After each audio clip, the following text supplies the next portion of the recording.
আসসালামু আলাইকুম। Daily home সিসির পক্ষ থেকে স্বাগত জানাচ্ছি। আমি জিল্লুর রহমান। এখন আমরা এসএসসি সেট এবং ফাংশনের একটি খুব গুরুত্বপূর্ণ একটি অঙ্ক আমরা একটু দেখব। অঙ্কটি হচ্ছে দিনাজপুর বোর্ড 2024-এ আসছে। এর মান দেওয়া আছে, বির মান দেওয়া আছে, সির মান দেওয়া আছে। খতায় প্রশ্ন বলা হচ্ছে, খ নম্বর প্রশ্ন, দেখাও যে P of B intersection C অর্থাৎ power of B intersection C এর উপাদান সংখ্যা 2n কে সমর্থন করে, যেখানে n হচ্ছে বি ইন্টারসেকশন সি এর একটা উপাদান। এখন খেয়াল করব, তাহলে আমরা বি ইন্টারসেকশন সি এর মান আগে বের করে নেব। নেওয়ার পরে ওইটাকে পাওয়ার সেট করব। পাওয়ার সেট করার পরে আমাদের এই শর্তর সাথে সমর্থন করে কিনা সেটা আমরা দেখব। তো প্রথমে আমাদের খেয়াল করতে হবে বি এবং সি বের করতে হবে।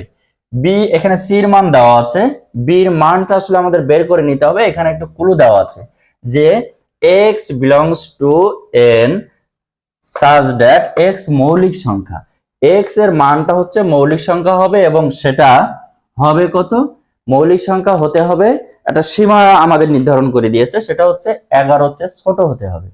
11 হচ্ছে ছোট কিন্তু মৌলিক সংখ্যা। এখন আমরা একটু খেয়াল করব। এখন আমরা যেটা করব সেটা হচ্ছে আমরা বি এর মানটাকে একটু বের করে নেব। বি হচ্ছে x মৌলিক সংখ্যা হতে হবে এবং 11 থেকে ছোট। তো আমরা জানি 11 পর্যন্ত মৌলিক সংখ্যা কি কি? 2, 3, 5, 7। 9 কি যাবে? নো, 9 যাবে না, কারণ 9 হচ্ছে যৌগিক হয়ে যায়। 3, 3 এমন সংখ্যা নিতে হবে যেটাকে আসলে ওই সংখ্যা ছাড়া আর কোনো কিছু থাকবে না, 1 বাদে। তাহলে এখন আমরা করব কি, আমরা বি এর সেটটা বের করে নিলাম 11 পর্যন্ত মৌলিক সংখ্যা। তাহলে 2, 3, 5 এবং 7 মৌলিক সংখ্যা আমরা তাদেরকেই বলবো যেই সংখ্যাকে এক ছাড়া আর কিছু ভাগ করা যায় না বা কোনো কিছু বিশ্লেষণ করা যায় না, শুধুমাত্র ওই সংখ্যাটাই থাকে। এই ধরনের সংখ্যাকে আমরা মৌলিক সংখ্যা বলবো। তাহলে আমাদের শর্তে দেওয়া হচ্ছে 11 পর্যন্ত মৌলিক সংখ্যা। যেমন 1 কিন্তু আমরা নিতে পারবো না, কারণ 1 হচ্ছে সব সংখ্যার ভিতরে আছে, তাহলে 1 বাদ।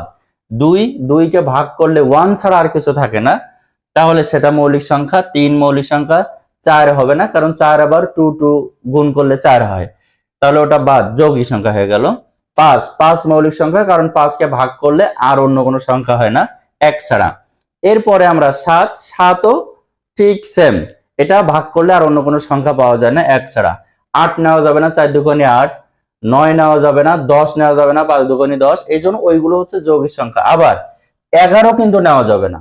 এখানে আমাদের শর্ত দেওয়া হচ্ছে 11-র চেয়ে ছোট হতে হবে, লেস দেন। কখনোই 11 ক্রস করবে না। তাহলে আমরা বির মানটা পেয়ে গেলাম, আর সির মান তো দেওয়া আছেই। এখন এখান থেকে আমি বি ইন্টারসেকশন সি এর মান বের করে নিতে পারবো, অফকোর্স। তাহলে আমরা বির মান যেটা পেয়েছি সেটা বসাবো। ইন্টারসেকশন সির মান কত? 3, 4, 5, 7, 9। তাহলে আমরা সি এর মান বসালাম।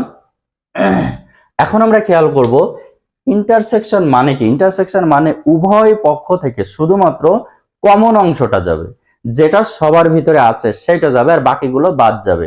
কমন অংশ কি কি আছে খেয়াল করি। 2 কি আছে? না, 2 নাই, তাহলে 2 বাদ। 3 আছে, ওকে, 3 যাবে। 4 আছে? না, 4 নাই। আগে দেখবো আমরা এই অংশটার ভিতরে মিলিয়ে দেখব, যদি না থাকে সেটা বাদ। 5, ওকে, 5 আছে। 7 আছে, তার মানে আর কিছু নাই, আর সব বাদ, তাহলে ওগুলো সবই বাদ চলে গেল। তাহলে আমরা এখন এটা ক্যালকুলেশন করব, 3, 5 এবং 7।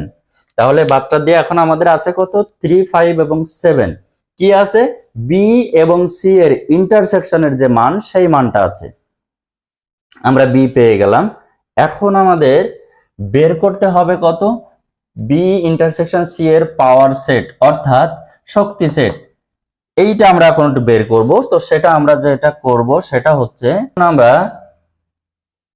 বি ইন্টারসেকশন সি এর পাওয়ার সেট নির্ণয় করব। তো আমরা জানি পাওয়ার সেটের সূত্র হচ্ছে 2n, এই অনুযায়ী হয়। এই nটা কি? nটা হচ্ছে কতগুলো উপাদান সংখ্যা আছে। n হচ্ছে উপাদান সংখ্যা। উপাদান সংখ্যা হচ্ছে n। এখন আমরা এখানে বুঝতে পারছি 2, 3, 7 মানে 3, 5 এবং 7 তিনটা আছে। তার মানে আমরা বলতে পারি কিনা আমাদের সূত্র অনুযায়ী এই 8টা হবে আমাদের এই পাওয়ার সেটের উপাদান সংখ্যা। তো আমরা একটু খেয়াল করে দেখি আসে কিনা 8টা। এখন আমরা যেটা করব সেটা হচ্ছে মান বসাবো বি বি ইন্টারসেকশন সি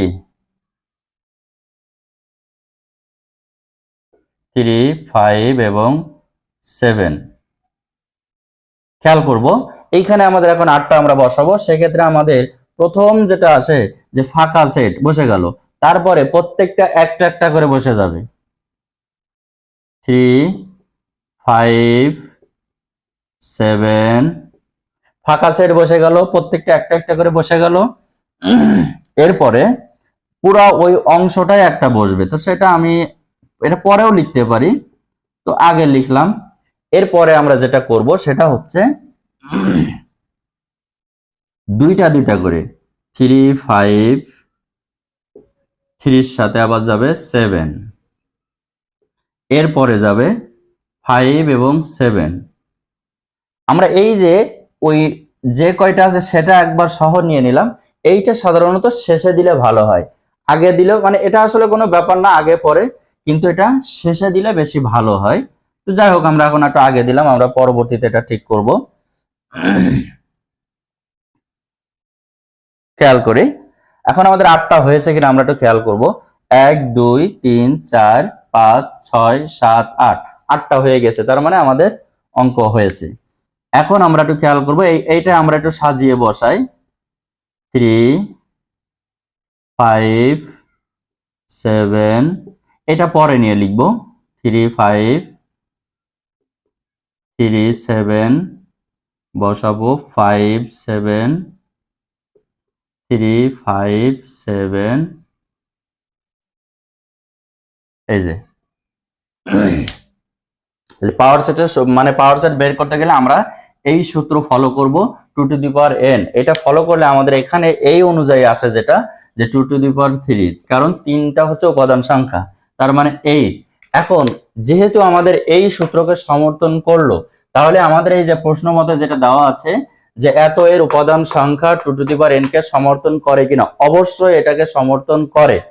সমর্থন করে এটাই যে সমর্থন করে, এই অনুযায়ী আমাদের উপাদান সংখ্যা হচ্ছে 8টি। তো সেক্ষেত্রে আমরা শেষে লিখবো ইয়েস ওই সূত্রটা আমাদের সমর্থন করে। তো যারা এই মুহূর্তে আমাদের ভিডিওটি দেখছো তারা অবশ্যই ভিডিওটি লাইক দাও, কমেন্ট করো এবং শেয়ার করে দাও বেশি বেশি। এছাড়াও আমাদের যারা ইউটিউব থেকে দেখছো তারা অবশ্যই ইউটিউব চ্যানেলটি সাবস্ক্রাইব করে আমাদের সাথে থাকো, তাহলে এই ধরনের যে যাবতীয় অঙ্কগুলো খুব সহজেই তোমার কাছে পৌঁছে যাবে। তো দেখা হচ্ছে আমাদের পরবর্তী কোনো ক্লাসে বা ভিডিওতে। সে পর্যন্ত সবাই ভালো থাকো, সুস্থ থাকো। আরেকটা বিষয়, তোমাদের যদি কোনো প্রশ্ন করার থাকে বা যদি কোনো আমাদের প্রশ্ন থেকে থাকে আমাদের কমেন্ট বক্সে জানিয়ে দিও, তাহলে আমরা এই অনুযায়ী নেক্সট ভিডিওতে আমরা চেষ্টা করব সেইগুলোর উত্তর দেওয়ার জন্য। তো খোদা হাফেজ।